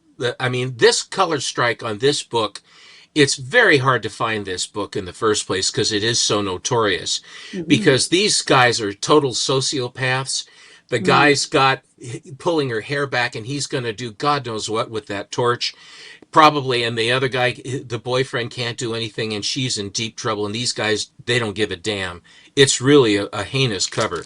This is from, again, September of 1953, and it is bondage and torture cover. And this is the last issue of Underworld Crime #7. Hmm. Yeah, it's a good book. Alex Schomburg again, and we were talking about the history of female heroes. And one of the best female heroes for story and art and the whole shtick was Miss Fury. Miss Fury started as the Black Fury in the newspapers, and then she turned into Miss Fury, and she was a debutante, but she was not and well-to-do, but she was not in any way a shrinking violet, and she got into fights like crazy. And she got this suit from her uncle that was it Hmm. was a shaman's leopard skin that had magical powers that she Yeah. would don. But and it would give her faster, stronger, longer, everything else, and she looked great in it and everything else. She's in her cat suit. And but the thing about it was, and she's early, she predates Wonder Woman as well. Yep. Um, and so, but the thing about her that the thing about the skin that she would wear is that it would give good luck, but it would also give bad luck. And so she found this out. So she was always very querulous. It wasn't like you put the suit on and you can do everything. You put the suit on and you don't know if one of your buddies is going to get killed or something bad will happen. So that was a real wrinkle. And she went into Brazil with against the Nazis, very exotic, and they have the underground is up against them, and there's this hot gal named Etta, who is the leader of the guerrillas, and she's smoking hot, and there's cat fights, and they're in lingerie. It's wonderful stuff. Hmm. Matter of fact, one of the villainous is a gal, and in one panel, they catch up to her because she's played it fast and loose, and she was hooked up with the Nazis. Hmm. They took a branding iron with a Nazi symbol and they branded her right on the Boy, forehead. Oh boy, it's a great one. But this is Miss what's the Fury. name? This is Miss Fury Number number one. 7. Oh, wow. And again, this is a very expensive book to buy, and and of course, expense is not everything, but Hmm. just it is a very difficult book to find. And because a lot of people want this book, it's supply and demand, and that's just kind of the way it is. So, and this is an Alex Schomburg cover. Now, her tail, you'll see she has a tail here and very long legs. The thing about it, her tail would come and go, and capes would come and go, and there would be and Tarpe Mills, June Tarpe Mills was the name of the gal that created Miss Fury, and she looked like Miss Fury, and she was Hmm. very fashion forward and did stuff, and they got in trouble because they had the girls taking off their clothes and lingerie, and there was a big stink about it. So, but it was really well drawn, and Tarpe Mills that does these are reprints of the newspaper Sundays, Color Sunday Funnies, and so Hmm. they're really really good. And actually, I think there are 13 books, I think, or 12 something, Something like that. Um, but they came out um, twice a year. They were yeah, semi-annual, so very they were well. very, very few of them. They came out so sporadically that's I mean, and part of that was because of the paper rationing, etc. Blah blah blah about World War II. So there's Uh, that. so quickly, archivist, just a quick question. That is correct. The when the book is dying, they don't print as many of them because it's not selling. If the book is selling like hotcakes, they'll crank them out because they'll give the public what they want. But the returns that they would get from the newsstands, which they could do back in the day, they tear off the top of the book and send it back in for credit. And a lot of them would just wait and just let the book sell. A lot of them wouldn't send them back unless they were tight, and then they'd have to get the money out. Yes, Yes, she it was. was. Well, she was in the newspapers because Yeah, Catwoman came out. I mean, the cat came out in 1940. This book is from 1942, but she was in the newspapers prior to that. and Catwoman didn't have the suit until much later. Until 3, sort No, no, of. no, no, not. I And it mean, was the even proper suit. way past that she Yeah, actually got her purple suit. She yeah, was sort of in a sleek gown with looked like a basketball that had a face of a cat put on it. yeah. It was really ugly. It was. It It was was lame, one. but Selena would take the hat off, and then she would do various things to Bat. Okay, here we go. So Batman, you let her get away, did I? No, but I Mhm. can catch her. No, let her go. No, I can catch her. Don't. Okay. Um, uh, one of the artists that is synonymous with really great books in the silver or in the golden age is Mac Rayboy, and he did a lot of work for Fawcett, and he did Captain Marvel Jr., and he did other stuff as well, and his art is just wonderful, particularly Captain Marvel Jr. There is a comic called Dynamic Comics, which is a fascinating title by Chesler, another one of these smaller outfits that would produce books. Chesler, Hillman, various these other ones. And one of the Dynamic Comics is a very interesting run and very hard to get, and I don't think they had much of a print count anyway. But Gus Ricka did some very interesting books for Dynamic. But this book was done by Mac Rayboy, and I at one point collected guns, and I sold all my guns and bought comics with the proceeds. But as a guy that was into firearms, I look at this thing, and it's the design that Rayboy came up with is just amazing. It's signed Mac Rayboy right under the 50 caliber right there on right Yeah. by the spine. But this is not a painted cover. This is just a colored cover. It's beautifully done. Mm. Um, and the engineering that's involved on this, where he has the connecting bar between all three, where he can adjust how the gun goes. Now, I don't know if that also would control how the craft would go. I mean, pull it back and push I it know. forward, Yeah. and then left or right, and then have the guns. And the guns are all in the nose, so it wouldn't be out on the wings unless the whole thing is a rocket, which Mhm. we don't know because we can't see the rest of it. But it's just, this is the one of the greatest. And again, here is a 2.5 that has a beautiful, beautiful color strike, Yeah, the color on it is amazing. and there are damn few of these. So this is really one of my favorites. It's just really impossible. There are very, very few of them that you can get. Hmm. I have four more. Again, I'll go quick. Again with Alex Schomburg. This was one of the ones that was in the Promise collection that skied into like $32,000. I was in it. I was in it for a while, and then it was obvious that it was the Promise collection went way, way high, and a lot of guys that bought the Promise books when they tried to resell them basically took it in the shorts because all of the uproar and all the hootenanny about it basically petered out. And so, but this one it was, and this is another instance of buy the cover, buy the book, not the grade, not the label. Hmm. This is Captain America featured in USA Comics. That is a timely comic. It's very hard to get. The USA's weren't made as there weren't as many of them.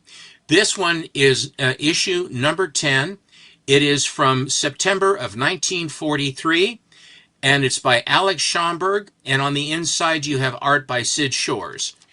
But it is just a beautiful, beautiful World War II cover against the Japanese, where his stereotyping and the amount of effort that he put into these covers, putting all this stuff, so much going on in every turn. You have something interesting and stories being told. What is also intriguing is that it has a swastika flag on the top by the periscope there. Can you see this? Yeah, that's really cool. So why would they have a swastika on a Japanese submarine? Don't ask me questions. So anyway, and this cover was one of the paintings that Alex did in 87, 89 vintage, where when he was rediscovered at the Big All American Comic Book Convention here in Portland, Oregon, people thought he had passed away, but he wasn't, and everyone rekindled their interest. And then Hmm. he was commissioned to paint many covers of his books that he did, and he always was drove him crazy because the color schemes that they would put on these uniforms and the soldiers and the guns and things like that. A yellow and red gun? I don't think so. Um, I mean, it's stuff like that. It would just drive him crazy because he had a very I always meticulous hated the orange armbands or the green armbands that they would put on the Nazi ones. It was really annoying. pink helmets and yellow tunics for the Yeah, Germans. I yeah. mean, it drove him crazy. So anyway, so they call them recreations, but they're not. They're actual original paintings, and he actually gets to color them correctly, and they're done by the hands of the master. They're amazing if you can get one. They do come up from time to time, but they are quite dear. But when I got the one of my Red Skull of his last commissioned piece of work art, this book was one of the paintings that was also for sale at that Oh time wow. that Mr. Jeppy had. And this is back in 1997, something like that. Anyway, that's that. So did you like how much was the painting back then? This one was 11 grand Oh in the day, man, and mine was it seems so 14. cheap, right? Well, for what they are, yes. for Now what those they. would be like $1 million or something insane. Well, they're not, but they're in the tens of thousands because there aren't that many. And to have something by his hand, an Yeah, original painting by the master, is really quite something.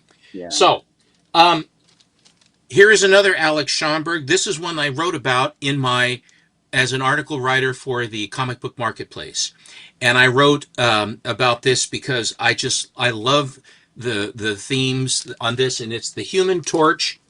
This is Human Torch number 13. Oh yeah. This is from the fall of 1943, and you will notice I had a copy of this, and the registration was completely off. My first copy of this that went away.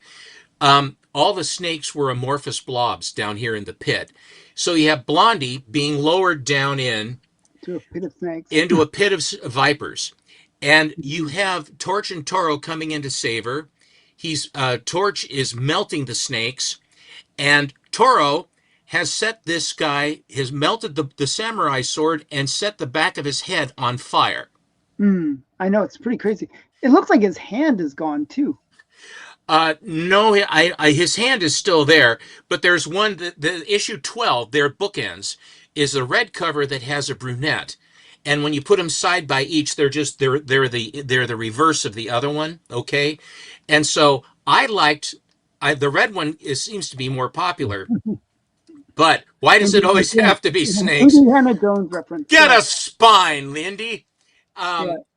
But you look at this Blondie, and she has her breast pointed right at you. Hmm. And she is a good girl, and she's in her frock and has her little shoes. All these little touches. He even Hmm. gives you the flagstones on the floor. Yeah. He puts a porthole in the middle of the sky where Submariner can look through and watch. I mean, it's just Schomburg stuff. It's just great. It's fun stuff. Second to last, this is number 19. Um, in 1941, July of 1941, um, Fawcett, excuse me, MLJ Magazine Company that gave us Archie. MLJ was basically they had The Shield by Irv Novick, and they had other artists there like Bob Fujitani and Harry Lucy, and a lot of the guys that ended up doing Archie stuff were actually doing superheroes. When MLJ first started, it was superheroes, and the second superhero they had was the Hangman. This is the very first appearance of the Hangman. Wow. And in this book is the very first death of a superhero, the Comet, who was the brother of the Hangman. And the reason he called himself the Hangman was because he went to find the people that killed his brother and hang them. Mm. And in these books, they take on Hitler and the Nazis and the Japanese, and they all know the Hangman, and they show Hitler all the time, and they're all scared to death of this guy because he's going to get them. And Fujitani and Harry Lucy both draw beautiful stories, and Novik in the day with the Shield. It's really, really good stuff. This is a particularly tough book, and the color strike on this one is about 100%. Yeah, it's awesome. And on the Awesome. back, is Steel Sterling from Zip Comics. Hmm. It's interesting to me that they would have a pinup of Steel Sterling when they could have had a pinup of the Hangman, but they didn't Yeah. ask. They didn't ask me, Well, and they're I trying to want. promote other stuff. They're trying They said, we'll get back to you." So to. the last book I have is a recent edition, and I show it because of how amazingly few of these there are. There are 13, but there are probably less than 13. In the in the continuum of Fawcett publications, the number one hero was Captain Marvel. Just like Irv Novick created the Shield to have the Hangman, so Wiz Comics had Captain Marvel, and the second character they brought in to buttress him was Bullet Man. But this is the first appearance of Bullet Girl. It is the first cover appearance of Bullet Girl. It is the story of her and her origin as well, and her first adventure as Bullet Girl. Very nice. Also, what this book has is it has a classic propaganda World War II cover in which Minuteman, who is down here in red, white, and blue, hits Hitler and Captain Nazi so hard that he turns them into a swastika spinning on the cover. It is just a remarkable cover. Hmm. And this book here was, again, this was from April of 1941. And the cover, again, you have your choice of Charles Sultan and Mac Rayboy, and this is a Charles Sultan cover. Just like Bullet Hmm. Man #1 was Charles Sultan, so this one is Charles Sultan as well. And you can see how lovely they look. Yeah, it's a great cover. And the last thing I'll say is on these early war books, they have, rather than keep them flying and all that stuff, which came later, save paper and all of the things they had to involve the public and kids and everybody else to help in the war effort, bonds, stamps, things like that, victory gardens.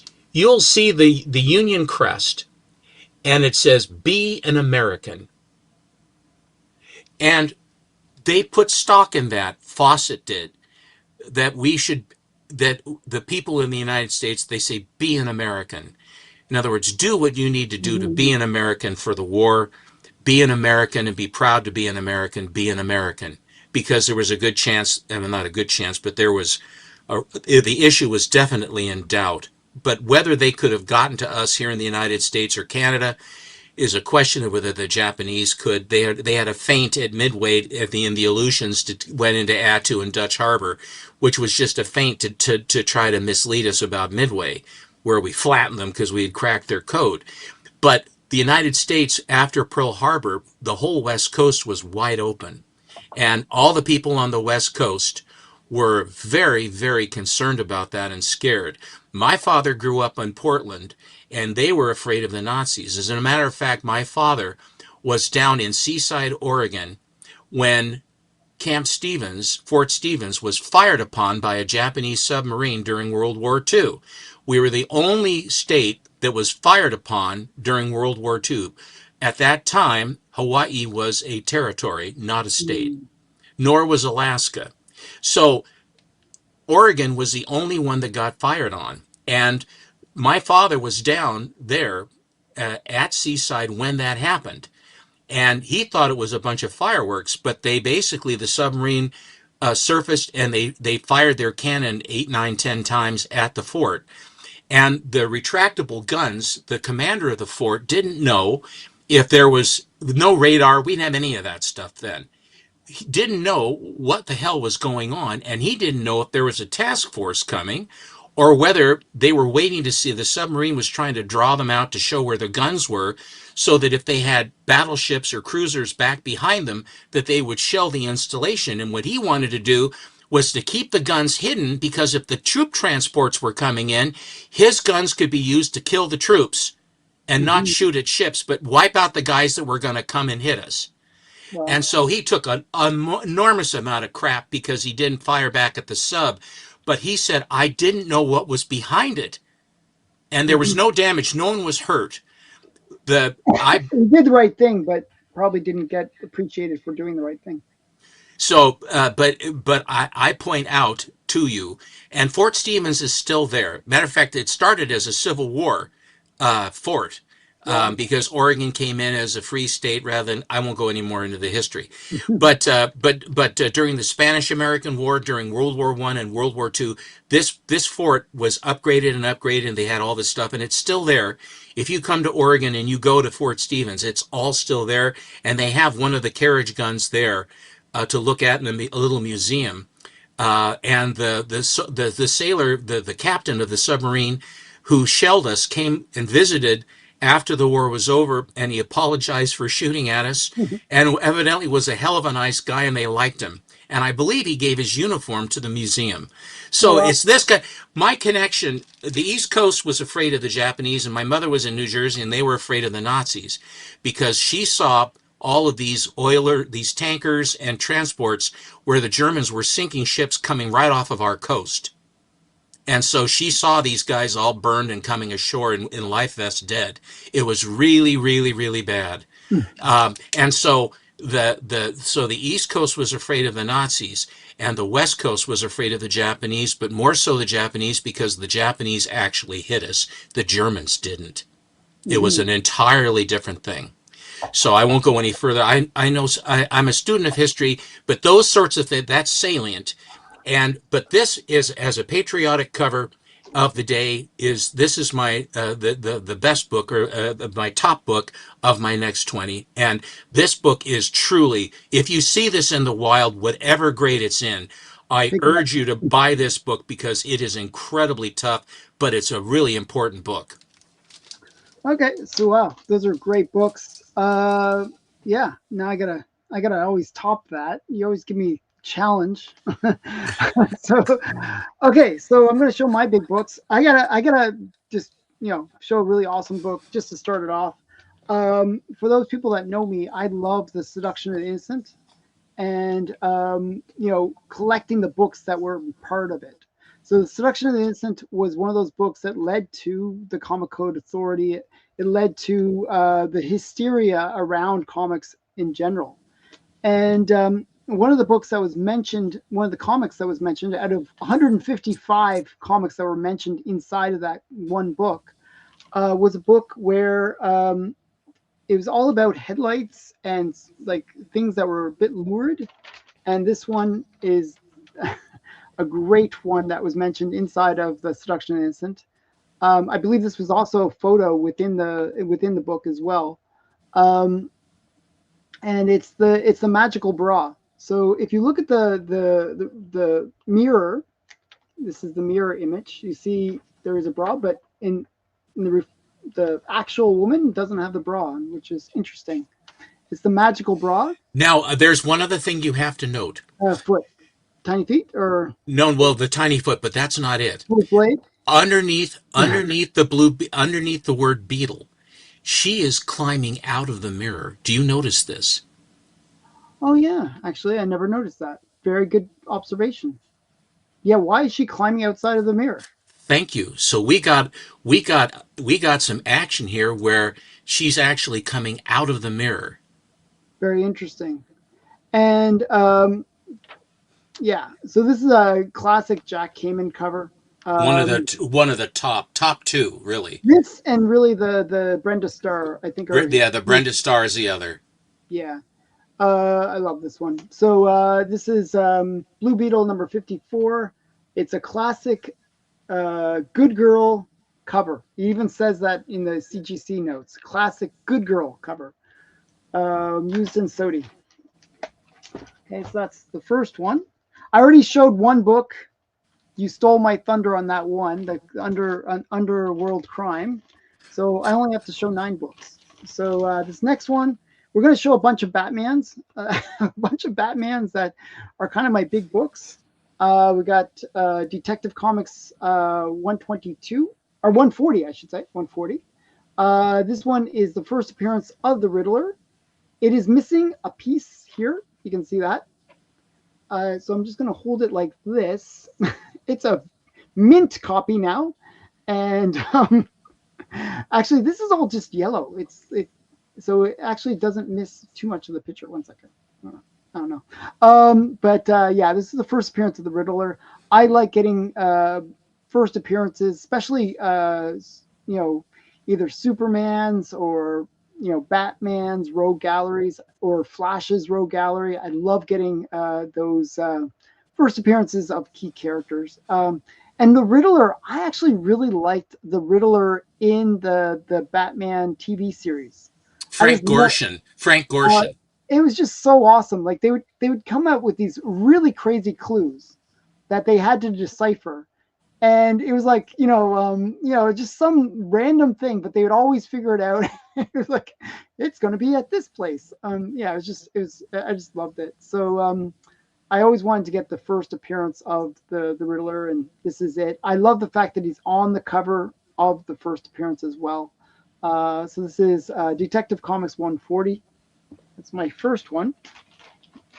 So there's a bunch of Batmans that I have to show. So it's we got another detective. This is Detective 40, and this is a very low grade copy. But this is a big book because it's the first cover appearance of the Joker. Now, in the original story with the Joker, this was actually a panel inside of that story. Batman 1. Yeah, yeah. Well, that's like that. Well, Batman One is that book that I referred to, and basically this. So this is the Joker. He's basically in the situation where he's going to off poor Robin, and this one is interesting because it's also the first appearance of Clayface. So you got the first appearance, cover appearance of Joker, and the first appearance of Clayface. So just another cool book. It's really rough. This is actually a photo that they've added to it because somebody had cut out Robin on this cover, which is kind of annoying. But yeah. But the other thing about it that is very interesting, and I always kind of wish that he would have left it, I like Robin's cape being green because Yes. green and red. I love the green cape, and Batman #1 has a green cape as well, and that's all we get. In his first appearance, he had a yellow cape. Yeah. So first appearance of Clayface and first first cover appearance of the Joker. The next book is one that I consider to be the very first appearance of one of those top 100 sexiest women of all time. And she would be at, for my personal list, near the top of the list. And it's Catwoman. So originally, when you have Batman #1, she is referred to as the Cat. And you see Selena Kyle, but there is no connection between the two. There's crimes happening. They're always like these little letters that are signed the Cat, and you don't see the Catwoman being the Catwoman. It's in this book where they finally name her. There's actually a story called Catwoman, and she's actually named Catwoman for the first time in this, and you get to see her as Catwoman. So to me, this is the first appearance of Catwoman. It's one of those arguable ones. If I pick up a Bat one, then I'll switch my opinion on that. But um, for now, this is the first appearance of Catwoman. Just another cool book. But it's a bit of a disappointment when you see Catwoman because it literally is her wearing a cat mask, and it's pretty lame costume actually. So this is Batman #3 from DC Comics 1940, and it's a Bob Kane, Jerry Robinson cover. So okay, Classic book. classic book in many ways. Okay, now we got to get into some pre-code horror. Um, I I like the gruesome covers in pre-code horror. I think just the more gruesome they are, the more I don't know. I was a big '80s horror fan, so these the pre-code horror covers where it just kind of went little like over the top.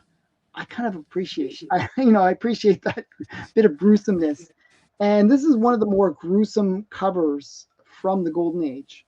Um, it's usually in the top three of all pre-code horror covers, and this is Weird Mysteries #5, and it's the monkey brain one, where he's putting the brain into this ape with electrodes. I think they're going to try to resurrect, kind of do the Frankenstein monster thing with this ape. Is And that an ape? The ape has ears like a guy. I know, but it looks like an ape. Look at the way the teeth and the it looks like an ape to me. I don't know. I think it's an ape. It could be a man, but it looks like an ape. I'll let people decide in the comments. This is a cover by Bernard Bailey, and it's just a classic cover. I'd say this is one of the top 3 all-time horror covers. This Chamber of Chills 19 and possibly Black Cat Mystery #50. I think those would be the Well, I think Horrific and War Fury #1 have to is pretty gruesome too. yeah, You not quite. had a question from Chris O. Okay, Chris O. I'll read it to you. Alan, I've always wondered why. Oh, yeah, you got it. Why is an attractive lady on a cover referred to as a good girl when often these girls often do not look like what we might consider technically quote unquote good? So it's not about the morality of the girl in question. It is more about the way the artwork has been captured. It's the good girl, meaning the good art being used to showcase that girl. It's more about the artwork than the morality of the girl. So So, in other words, it's good girl art, not good yeah, girl art. And do yes. you know who came up with the term good girl? No, I don't actually. I will tell you. David T. Alexander. Really? Wow. Yep. Oh wow. Okay. So good girl covers. This next one is from a series that I actually completed. I have the complete run of this collection. Um, and pretty much every cover in this run is phenomenal. Like they all could be, top 50 golden age pre-code horror covers because they're just awesome covers. And it's Mr. Mystery.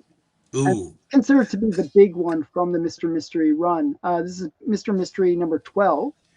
And this is a classic injury to eye cover. It's like another Bernard Bailey cover.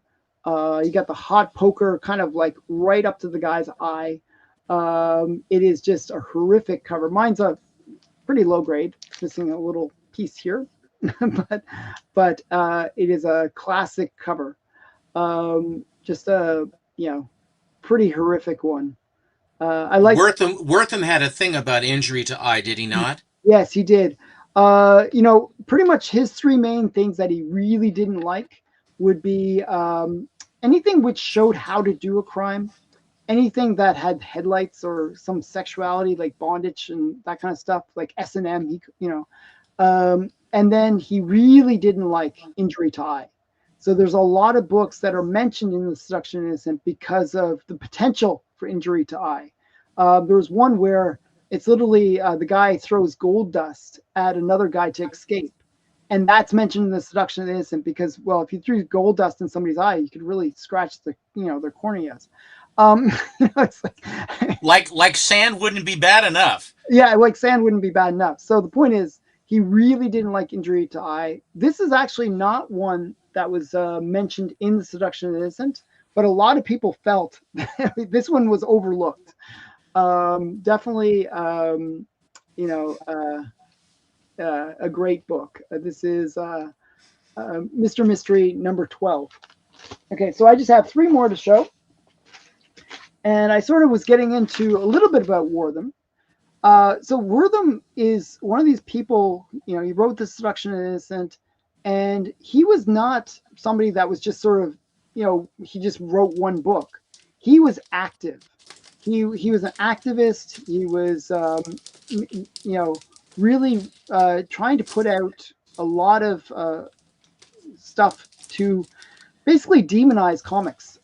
He felt like comics needed to have some kind of like he didn't want to necessarily censor comics like to get rid of them altogether, but he did want to make sure that they had maybe some kind of like PG or adult or like kind of some kind of like scale where only certain books would be available to certain ages. Um, but he really um, he was causing a lot of havoc to the comic book publishers, and they didn't like that. They didn't like the fact that he was getting into their into their business, and a lot of one of them actually kind of protested Wortham, and they created this book. This is Crime Detective number 9. Now this book is the highest on the census, and it is this is Frederick Wortham right here. And they actually wrote a little note to Frederick Wortham saying that their books, and I'll read it to you. This magazine is dedicated to the prevention of crime. We hope that within its pages, the youth of America will learn to know crime for what it is: a sad, black, dead end road, and it's cut off. I can't read the final words. It's just it's cut off, so I can't see. But Yeah, so they were really responding to Wortham, and they put him in bondage and they gagged him. So I thought that was really awesome. This is the only Golden Age Wortham cover, and it's just a classic, Sodi book because this actually appeared inside of the Seduction and Innocent. So Wortham was not too happy about this book because, like, he was all for censoring the comics, but he didn't want the comics to censor him. So yeah, just kind of a cool book. Great book. This is also kind of an extra special book because it's part of a pedigree, and it's part of the Promise collection. And the Promise collection was two brothers who went off to the Korean War, and one brother had a really awesome collection, and he said, "Hey, if anything bad happens to me when we go to Korea, can you protect my funny books? Can you protect my collection? And Promise me. promise me, and that's therefore the Promise collection." And this was actually a big pedigree during COVID. So the any of these Promise collection ones, it was really hyped. Even like dollar bin books that were just happened to be part of the Promise collection, they were selling for hundreds of dollars. Like it was like just multiple times what the cover price of those books would be, because the Promise collection was such. This story was kind of very very traumatic. I mean, the brother did die, and the other brother did keep the promise, and he kept the books immaculately. They're all really high grade, and it was only after his death that they actually came to sale. So yeah, so this is my crime detective number 9, part of the Primus collection, and kind of one of my favorite Sodi books, actually, just because it has Wortham on the cover. Great book. Okay, just 2 more to go. I did promise some Alex Schomburg as well, and this is my Alex Schomburg that I brought. This is Thrilling Comics number 41, and it's just a crazy Hitler cover. You got Hitler being in bondage. He's like tied up against the bed. They're taking target practice at him. It's the Boy Commandos. Is it the Boy Commandos, or what's the name of the Commando Cubs? Commando Cubs? Yeah. I knew it was something similar. And they, Alex Schomburg is always labeling things. So he's got the secret documents labeled, and he's got the little air raid shelter back here labeled. Everything's labeled. It's just really cool. And this one is actually known. I'm not sure if it's in the Guinness Book of World Records, but it is known as as having the most swastikas of any comic book cover or magazine cover. So it just has like all these swastikas on the quilt, and here and up here. There's all over the place these swastikas, and it has the most of any comic or magazine. So that's sort of its claim to fame. But just a great Hitler cover. And not that Hitler is great. The cover is great because it's mocking Hitler. Somebody asked me about that before because I said, it's a great Hitler cover. But that's not what I meant. I'm not saying that Hitler was great. I'm saying the cover is great. And it's mocking Hitler.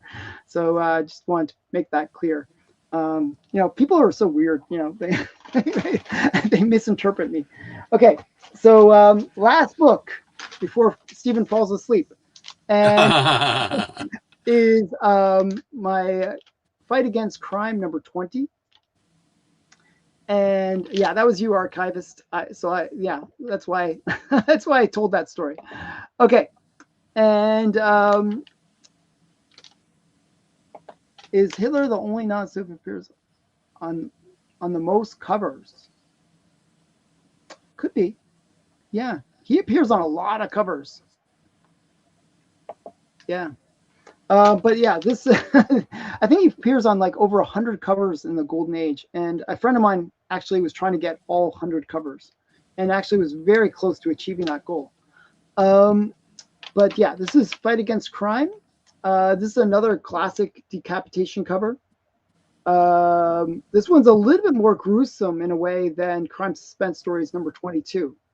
You got the girl. I think he's trying to shove her down the manhole, like head and all. I'm not sure what he's doing. But the police are coming in the background, going to get him. I just love this cover. And this one actually I picked up. I think it was Swaggelhaus. He was doing like one of his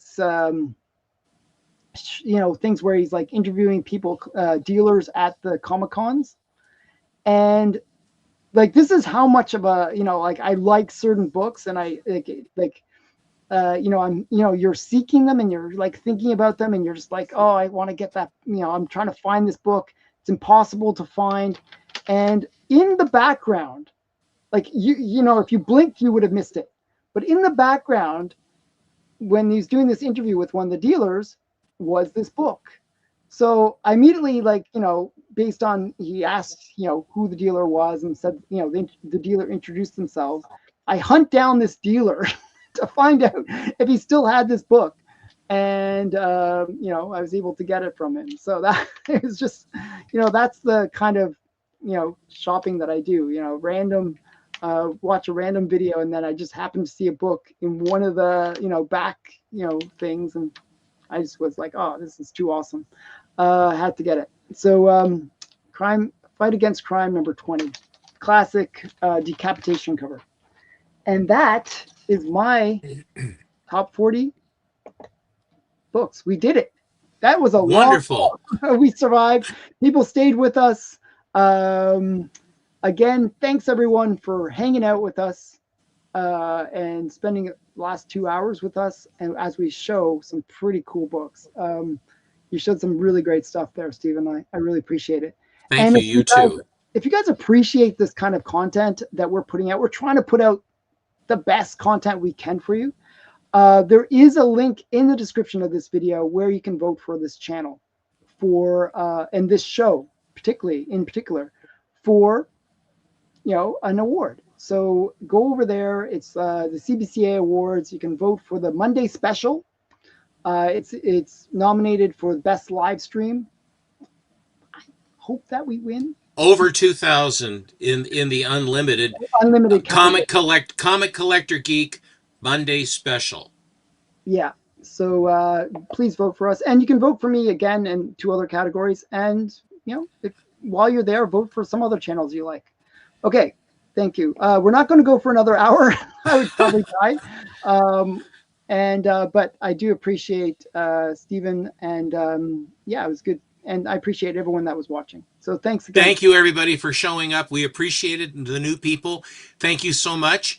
And again, Alan, you showed some beautiful stuff. I mean, so now let's see. Now, so that's 20, that's 40, so that's 80 books, the top 80 books of our collections. Yeah, I mean, that's a lot of books. And I will put the link to the top 100 sexiest women in comics in the pinned comment after we stop airing. So again, thanks for watching. Bye for now, guys. Bye-bye. Wait, still buying. 1 sec.